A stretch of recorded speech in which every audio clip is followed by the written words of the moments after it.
Hi everybody, welcome to another episode of the Evexia Effect. I've got another amazing guest with us today, the wonderful Marjorie Lac, who is all about Ayurveda, and we're going to discuss all this, and we're going to discuss her retreats that she does here in Greece, and lots of wonderful different things. So, Marjorie, thank you very much for joining us. Thank you, Jilly. First of all, I would like to thank you for your invitation to your podcast. It's an honor for me. And I have to say that to broadcast a podcast has always been a dream of mine. So I'm really grateful for that. And I'm super enthusiastic about talking about the things that I love most, Ayurveda, yoga retreats, and Greece, the things that I love the most. And I remember when we first talked, I think it was 1 year ago. And I'm Yes, so it would have happy been, to yeah. see how quickly you develop your project, the website, the weekly newsletter, which is super inspiring.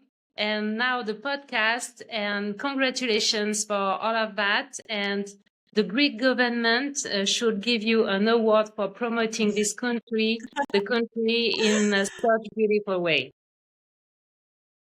Oh, thank you very much. That is so amazing to hear. I'm just so glad that we can help people and that we're sharing the light of Greece and what magic Greece has to offer, and bringing people like yourself, retreat hosts, together and to create something magical. And I think I really, really appreciate you and everybody else. So thank you very much for those amazing, kind words. So we will get into the podcast. So for anybody that's meeting you for the first time, how would you introduce yourself? Who are you beyond your work? I'm the creator of My Peace Retreat. I organize immersion retreats in Greece since 3 years, and I'm an Ayurveda therapist. I'm passionate about well-being, and I love exploring topics related to feeling good both physically and mentally. I'm interested in all the tools and techniques that help us to be and stay healthy and live life to our fullest potential. Amazing. Absolutely amazing. Where are you in the world right now? And what's a good day in your life look like? I live in Paris, in France, and I just came back from a 12-day intensive internship at an Ayurveda clinic in Kerala in India. And a good day for me starts with a yoga session, even a short one of 20 or 30 minutes. And I feel happy at the end of the day when I have helped people feel better and offer them a moment of reconnection with their bodies and relax their minds. Amazing. Absolutely amazing. So let's talk about how yoga first came into your life. So what was this point um, from recovering from a physical injury, and what was that chapter like? Yeah, it was 10 years ago. I injured my bike while practicing body bar, the fitness classes where you lift weight. And I was I was exhausting a lot at this time, and I also suffer from sciatic pain, and I started looking for some stretches to heal and recover more quickly. And little by little, I added some asanas to my daily routine, and it was incredibly effective. That's how I discovered yoga and all its benefits for my body. I become more flexible and more aware of what my body was telling me. And I have also noticed a positive effect on my mind. I felt calmer, more focused, and more positive also. And starting my day with a yoga session completely changed my days. I have more energy. I feel less fatigued through the day. Was there a moment where you realized that you needed to share this with other people? At that time, I was mainly focused on exploration and on the benefits I was experiencing in my body and in my mind. And the desire to share came later and took me time to grow. I knew I would eventually do something with this, but I didn't yet know what.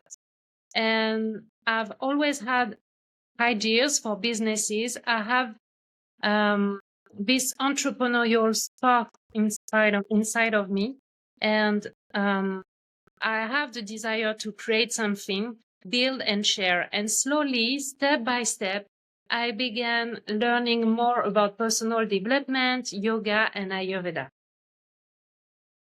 Amazing. So there's a good journey to go on. So in plain English, can you explain what Ayurveda is, and what makes it different from other wellness approaches? Ayurveda is the oldest medical system in the world dating back from around 4000 BC.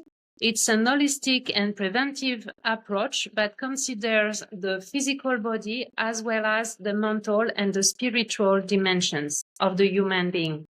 Its aim is to restore and maintain balance. And 7 years ago, I had been thinking about doing a training in Ayurveda, and COVID was a real decision maker for me. On the first day of lockdown in March 2020, I said to myself, okay, no time to waste. Life is short, let's go. And I applied for a 3-year training program in Ayurveda. Okay. So how did it come alongside yoga for you, and what did it change in your day-to-day life? Um, the yoga changed my day completely because I feel less fatigued. I yoga is a real pillar into my morning routine, and it allows me to get more focus during the day and to be aware of what my body saying to me. And I adapt also my practice to my mood and how I feel my body in the morning. And I can't start now my day without this practice, even if it's a short session around 5, 10, 20 minutes, but I really need it like brush my teeth. That makes sense. Like, I think when we suddenly realize how something can make us feel, it makes us feel good. We have to continue doing it. And when we don't do it, we feel like there's something missing, like that whole routine, just like brushing your teeth. Like, you cannot I cannot leave the house without brushing my teeth. I have to. So the same with my wellness routine as well. And I imagine that's exactly the same for you. You feel wrong. You don't feel correct when going about your day-to-day life. What made you decide to specialize professionally? So the training, mentors, was there a defining moment? Yeah, it was because of the COVID. As I told you, I was searching. At this moment, I had the desire and to nourish myself with something and to learn something new. And that's why I decided to rejoin training in Ayurveda. Perfect. What are the biggest misconceptions you see about Ayurveda, especially online? The miss the one of the biggest misconception about Ayurveda, especially online, is that it's a quick fix or miracle solution. Many people think by answer to a quick questionnaire about the doshas and the imbalances, like the one that you can find easily on a searching motor, can help you. But finally, these sources of information oversimplified Ayurveda because Ayurveda is highly individualized. And what works for one person may not work for another. And it's nice to search online and to answer to a quick questionnaire and have an idea about your unbalances at dosha. It's good for the first approach, but please consult a therapist, as I told you, because the beauty of the medicine, of this medicine, is that it's very personalized. And also, what I can see right now on the social media are the trends. Now there's a trend about ashwagandha, and I can hear ladies around me who talk about ashwagandha, and they have this plant, but maybe be careful because the plants in Ayurveda are very powerful. So maybe it's not good for you if you have too much fire into your body and if you are subject to inflammation. So before to take anything, just consult a practitioner. Okay, it's really good advice. You speak about cultivating positivity. How do you define that in a way that's real and supportive, not toxic positivity? For each of my retreat, I work on a specific theme. And this year, I propose to explore the effect of positivity, discover why and how shift your mind into a positive mindset and which results you can expect. Did you know, for example, that approaching your day with positivity has an anti-aging effect? This is this kind of term and tips that we will explore during my next retreat. And did you also know that if you smile to one person during the day, this same person will be smile to 5 others? Can you imagine the power that we have and the impact that we can have on people around us? It's amazing. So I think that positivity is really important to cultivate in your days, to have to shift her mind, because our brain creates is created to protect us. So we have bad proofs during the day, and it's normal because it's to protect you. So I will give you a lot of tips, and we will use tools, and with the yoga session, also with the fitness session during my retreat, we will explore how to shift our mind and how to stay positive all along the day, whatever happens.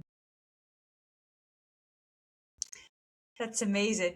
I want to go back to the smile because it's funny you should say that, because I always remember being brought up. So in my childhood, I was always told that a smile is infectious. If you smile to one person, it's hard for them not to smile back. It's like an automatic reaction. And the moment you smile, you automatically feel so much better. So it's the fact that you said they will then go on to smile to another 5 people is, I love that. I love that. I myself am quite a smiley person. I like to smile at people. I find it very welcoming, very warming. And yeah, well, thank you for sharing that information. You know what? Just What do you right. feel most? I just want to say to our listener that just smile to one person during the day, and give this gift, and you will see the result. Because since I'm doing this, because I'm just a human being, and sometimes I'm not in a good mood, or I'm in a rush, and I don't think about to smile in people in front of me. And that since I practice that, I notice that people, even if I'm not in a good mood, but people smile to me. So it's a real difference in my life. And I said to one of my workmate last time, I don't understand why these people smile to me like this. And he said to me, it's because you have this light. And I think that I've got this light because I'm like this inside, you know. I'm positive inside. Yeah. Yes. And vibes speak, and people feel. Yes. So, yes, for sure. How do you feel most called to help people right now? And what are they usually struggling with? Right now, I feel most called to help people who feel overwhelmed, disconnected from their bodies, or stuck in chronic stress. They often come to me feeling tense, fatigued, or mentally overloaded, and sometimes without a clear medical diagnosis, but with a strong sense that something is out of balance. And many are high performing, active individuals who struggle to slow down, recover properly, and listen to their body signals. So, through the message and the Ayurvedic guidance, I help them to reconnect with their bodies, release tension, and restore a sense of balance and grounding. Perfect. So, what are the early wins people often notice when they start applying your guidance? Um, First of all, I would like to say that I pay a close attention to the person in front of me. I listen to them Yep. very carefully, focusing on what they are sharing, and I'm fully present for them without any judgment. And through their words, I try to understand their traumas and where they are in their journey right now. And most of them um, are not ready yet for a full diagnosis or for changing their diet and daily routine. And I understand that. It requires a lot of determination and adaptation. But the reward is worth the effort. But it's not easy for everyone. Our Western way of life and many common recommendations are very far from the Ayurvedic approach. But we grew with this, and it's deeply ingrained in the way we live. So it's hard to change the habits. So for most people come to me for messages, for a quick relief and a moment of deep relaxation. I offer deep messages, often followed by a short guided meditation at the end, adapted to their mood or to the phase of the moon. And they also enjoy coming to my place, which is very quiet and surrounding by positive energy, allowing them to disconnect from their worries. They feel instantly relaxed and peaceful. And I know I have succeeded when they tell me that it was the best massage that they ever had. Amazing. Can you share a transformation story that really Yeah. captures your heart? I had a woman around 50s who came every night, every Friday night for more than 1 year. And she had hypothyroidism, and her doctor noticed improvements in her blood tests, which allow her medication to be reduced. So after a few months. And so we can't say that for certain that there is a link between the massage and the medication, but we can suppose that there is a connection because during the massage I put my hands around on the chest. I massage here at the base of the neck, so maybe it was a good effect for her. I'm sure it definitely has some, it is all connected.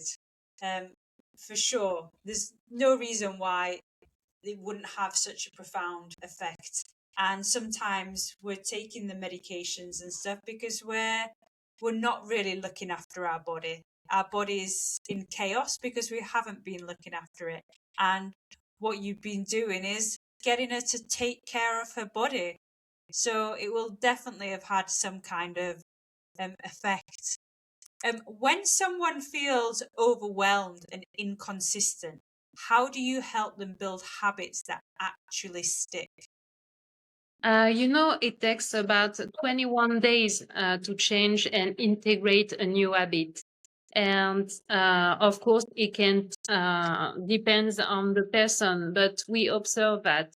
So first, I recommend to change one little simple thing. Try and observe the effects on the body and the mind. And in Ayurveda, the main focus is digestion. If your internal fire is low, digestion will not function properly, which means nutrients will not be metabolized effectively. And this can lead to fatigue and other issues. So what I recommend, it's not to change everything at once, but starting with small adjustments. Stick to one change for a few weeks, observe the effects, and then gradually introduce another change. Perfect. So, what are your top 3 foundations for feeling better quickly? The top 3. Okay, my top 3. First one, the biggest one, tongue scraping. Tongue scraping. After wake up, just before to eat or to drink anything. The second one will be dedicate 5 to 10 minutes to do some gentle exercise to prepare the body for the day ahead. And the third one will be to pay attention to the diet and avoid heavy, greasy, processed food. And also the best is to avoid white sugar.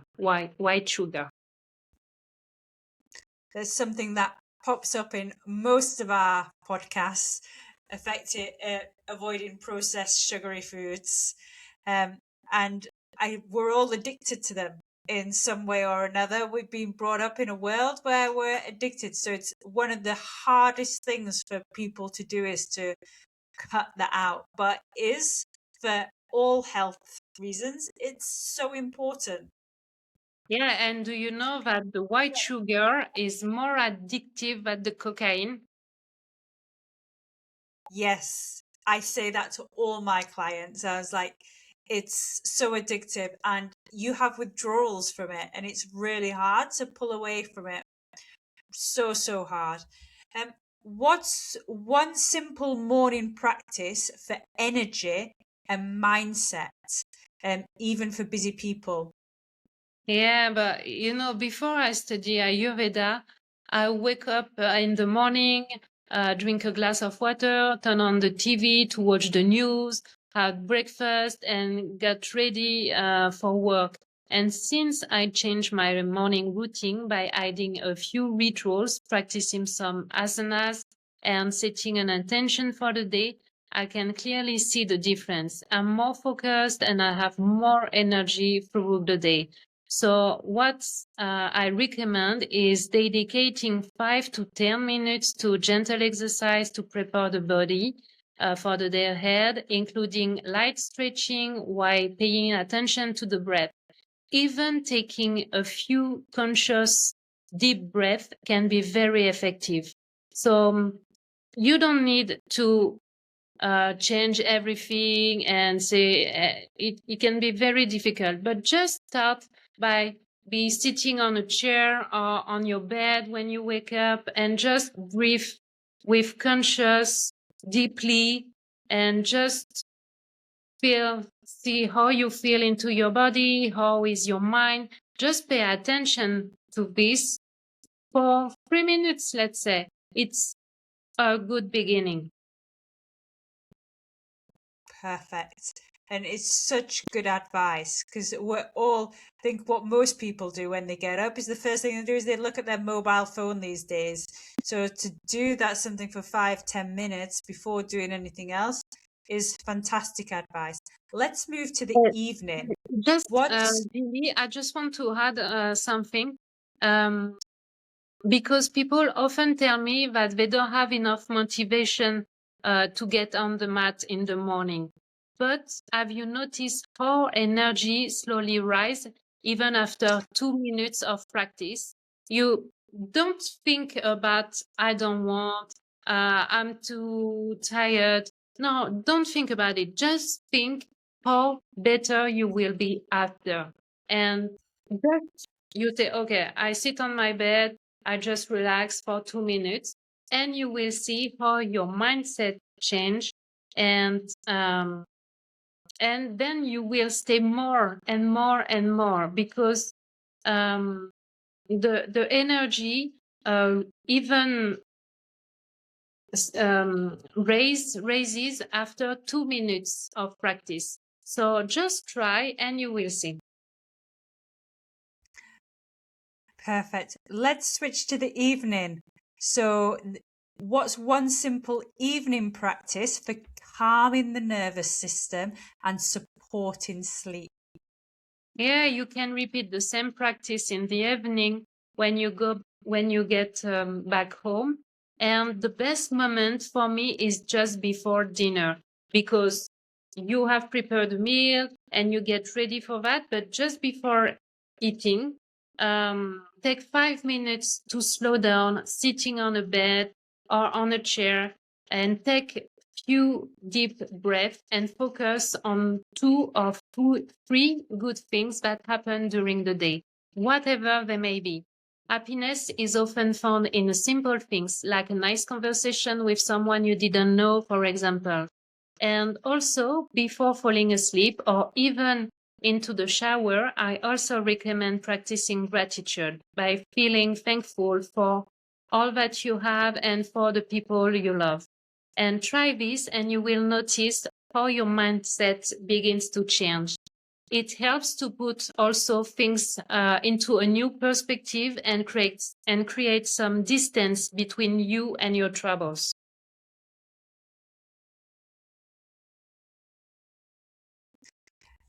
It's one of these conversations we have time and time again about gratitude, and it really does change moods and perception of how we're going about in our lives, because the world is not a nice place.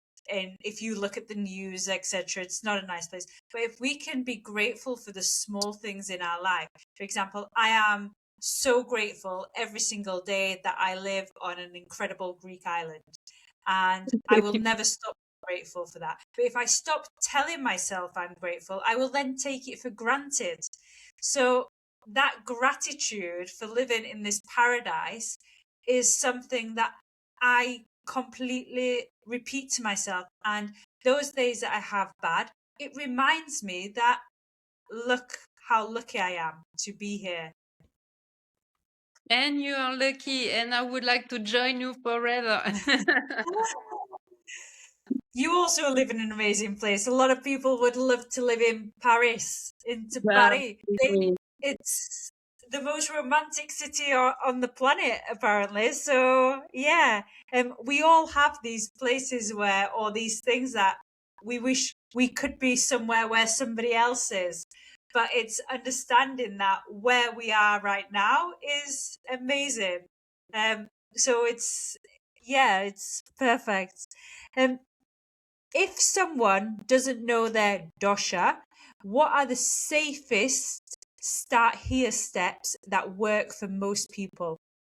Make an appointment with a therapist. Only a Okay, certified practitioner can help you get the most out of Ayurveda.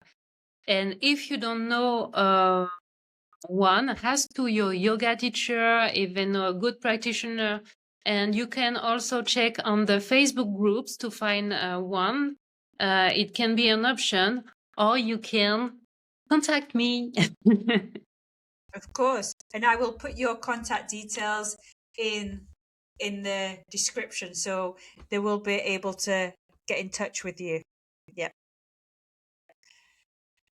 What's one small Ayurvedic change that can create a surprising big shift, and how can listeners try it this week?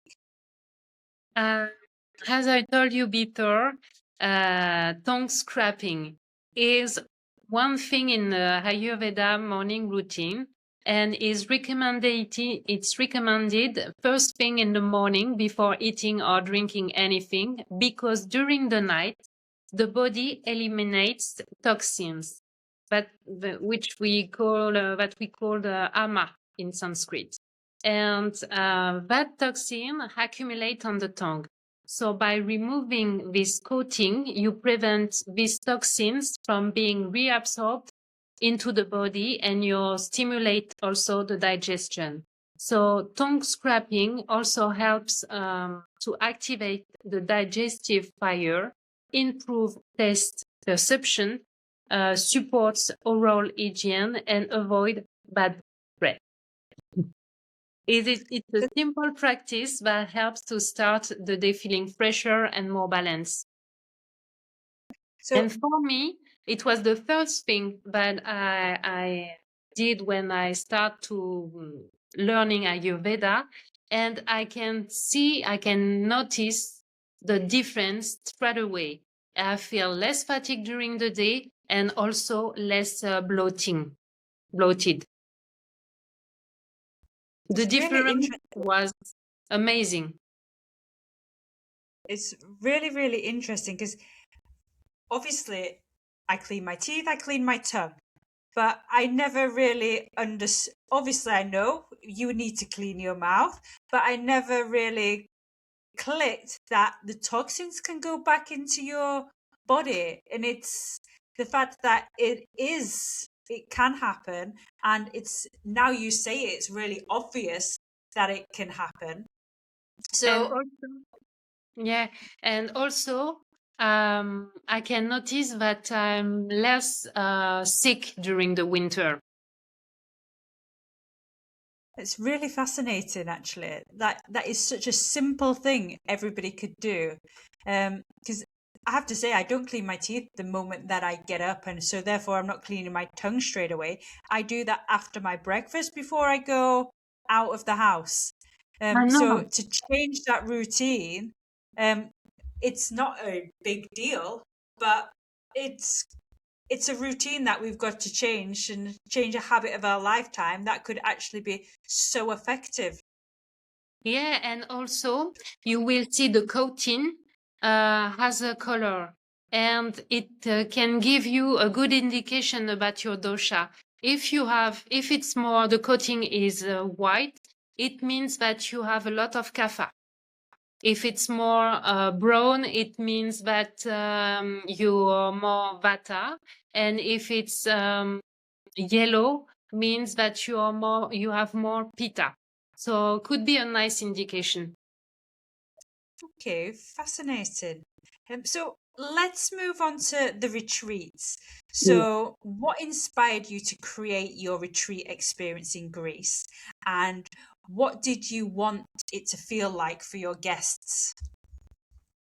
Um, I decided that my few years ago, I decided that my holidays will be dedicated to something new, something to learn and gain skills in a specific area like self-development, selling, or sports. And I had this need to nourish myself. And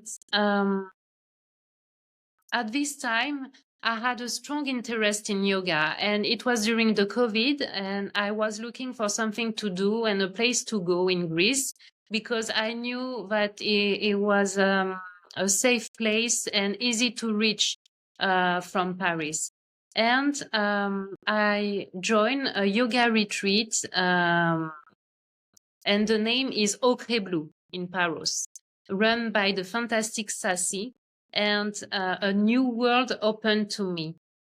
Because the yoga teachers were so experienced, the place was so perfect, and the food was incredible, and it felt like the paradise. And after that, I never stopped going on retreats, mostly in Europe, all over Europe. Like I went on New Year's Eve retreats in France, in Spain, yoga and surf session in Portugal. And in each retreat, I noticed what I loved most. And I began dreaming about creating a retreat that would combine all the best practices and the most powerful workshops I had experienced. That's how I create my first yoga retreat. And because I was, and I'm still, a customer myself, I know that people expect from a retreat. That's how came to me the idea to create my peace retreats. So, why did you choose Greece for your retreats? What is it about the place, the islands, the culture, the energy, the food that supports the work you do? The land of Greece has a very special vibration. The bright light, the rich culture, the kindness of the people, the famous Mediterranean diet, everything is there for a nice and amazing experience. And perhaps the mythology creates a vibrant atmosphere leading to something spiritual, I guess. And also, do you know, Gilly, that there is a link between Greece and Ayurveda? And at the No. time, yeah, at the time of Alexander the Great in the 4th century BC, direct contacts were established between the Greek world and India, and the medical knowledge circulated in both directions. And Dioscorides, a Greek physician who wrote one of the first books on Western medicine, drew inspiration from Indian knowledge. There are some similarities between Western medicine at that time and Ayurveda. Surprising, huh? So that's That's why really I choose Greece for all these things. amazing. And what makes it a true reset and transformation and not just a beautiful break? My retreat, it's not only about Ayurveda. And since I'm not a yoga teacher myself, one of my pillar is to work with an excellent instructor. I appreciate when a yoga session um, is focused and meaningful. A good class for me is one where the teacher has built it around a clear thread with depth. And that's why I co-host with a yoga teacher, and together we design the program. I want guests to learn something new every day about their practice, their well-being, and and give us practical tips that they can use immediately. And my goal is for them to live with useful tools they can integrate into their routines once they return home. And I offer yoga. I offer workshops on the Ayurveda, exploring the doshas and the basic principle of the individual constitution, cooking classes, and much more. Amazing. And how do you weave Ayurveda into the retreat in a practical and accessible way? Ah, we talk only first, it's the first approach. So I offer a workshop on Ayurveda. I explain the history of this beautiful medicine, and I explain also the principle of the doshas.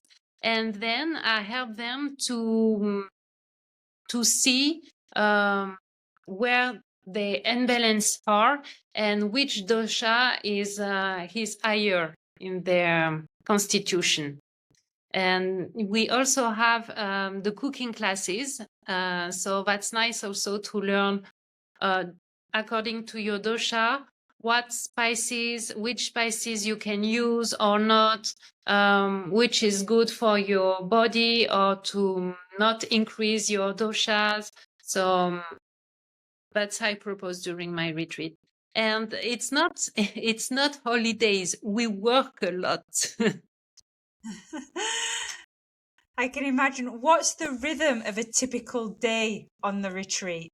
Movement, workshops, food, rest, community. Yeah, we have a morning session, a yoga or fitness morning session.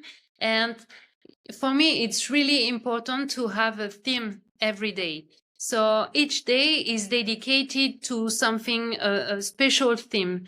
So it will never be the same day. But the foundation of the schedule is that we start with a morning session, then we have an healthy veggie brunch.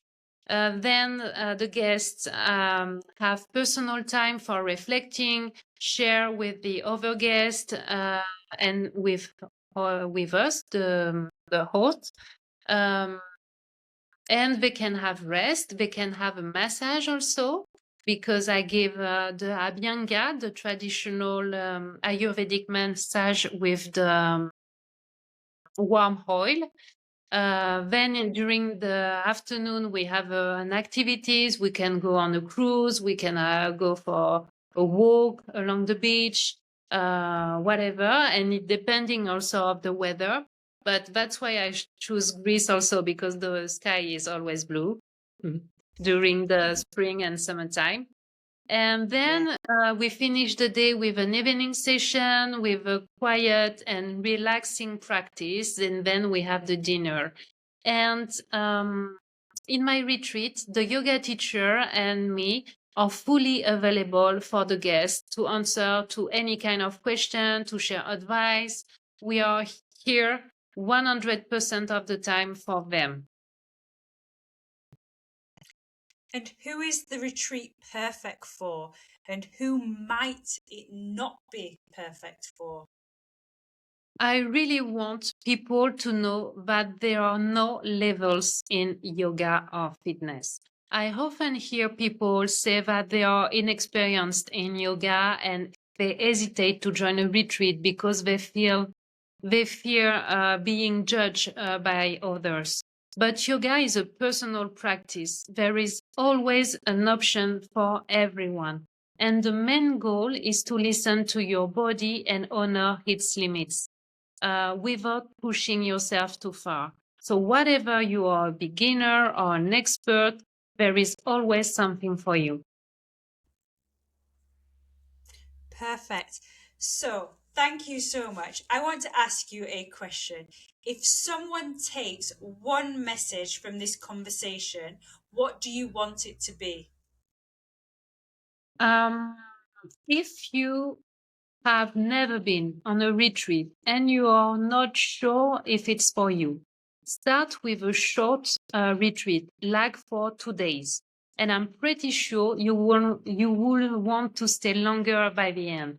Then you can extend your next stay to 5 days and then 6 days. And also, it could be wonderful to share this experience with a friend, a sister, a brother, or your mom. It's a beautiful way to spend quality time and create memories with loved one. And I know that a retreat has a cost, but think of it as an investment on yourself. You will never regret spending this money on your well-being. And as a guest, I experience delightful moments that make me feel so relaxed, so out of everything. It was magical, and I never regret to pay for a retreat. Never. It's true, it is definitely an investment, but an investment that's not going to go wrong. You know that it's going to go right. And Where should people? I just want to add also that it's a nice thing also if you want to discover another place and to go somewhere you've never been. It's nice to discover a place like this because you have the protection, let's say, of the retreat. But you can go for a walk, you can explore by yourself around, but you say that you have people around you if you are afraid to travel alone. Um, where should people go to connect with you? What's the best next step if they're curious about working with you or joining you in Greece? Of course, everybody can come to us, Retreats in Greece. You can book Marjorie's amazing retreat through ourselves, but she does have her own website and her own social media to discover more about Ayurveda, etc. So, what are those details? My website is goodveda.com, and there are all the information about the program and the place for my next retreat in May. and I will be glad to answer to any kind of question. Also for diagnostic on Ayurveda, if our listeners have question about Ayurveda and they want to learn more about it. And also, I would like to say that Paros has just been voted being the most beautiful island of the world, according to Travel and Leisure in 2025. And so I'm glad. I'm glad of this reward because I love Paros so much, and for me, it's a very good, a very nice place, perfect place for a retreat. It's a very little paradise. Um, and also, I say that because I travel all around Greece to find the best place from the north to the south, from the east to the west. And at Paros, for me, no one of other place in Greece is compared to this one. So I've got a bonus for your listeners, Chili. I offer wine night for free. Amazing. Just mention with you, Gilly, or if you contact Gilly, or if you contact me, just mention that you hear the podcast, and I will offer this night for free. Amazing. Perfect. Well, thank you so much. It's been a real pleasure learning about Ayurveda. I didn't really know so much about it, so I've learned loads. Your retreat sounds absolutely incredible. And Paros obviously is an incredible place that people should visit. But thank you so much, Marjorie. Thank you very much for joining us. Thank you, Gilly. It was an honor for me, and I wish you all the best because you are doing an amazing job. Thank Bravo. you so much. Well, thank you very much to all our listeners for listening today. If you don't already follow or subscribe to the Evexia Effect, please do so. We have lots of wonderful podcasts all about wellness, all about Greece, all about making your life that little bit better. Thank you very much, and we will see you next time. Thank you. Thank you.